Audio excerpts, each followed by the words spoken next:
Madiyaw nga adlaw, welcome to Sequoia National Park. Isa sa mga pinakaunang national park sa Amerika at tahanan ng mga puno na parang hindi totoo sa laki. Alam nyo ba ang mga sequoia trees dito, some of them are over 2,000 to 3,000 years old. Ibig sabihin, buhay na sila bago pa magkaroon ng kalsada, bago pa dumating ang modern world, at bago pa isinulat ang napakaraming bahagi ng history. Para kang naglalakad sa museum pero buhay lahat ang nasa paligid mo. Noong unang panahon, the Native American tribes who lived here believed that these giant trees were sacred. Simbolo ng lakas at katatagan. And honestly, mararamdaman mo talaga yun habang naglalakad ka.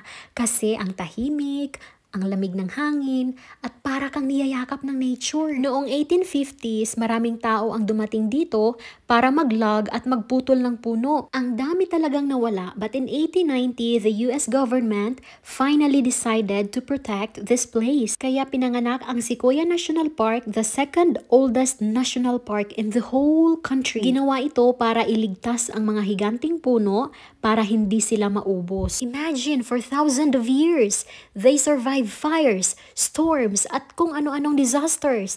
Dahil ang bark nila ay sobrang kapal, minsan umaabot ng 2 feet thick, kaya hindi sila basta-bastang nasusunog.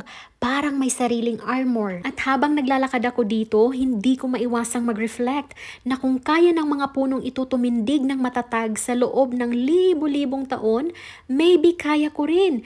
Maybe kaya rin natin harapin ang mga seasons ng buhay, gaya ng tag-init, taglamig, bagyo, pero standing pa rin in the end.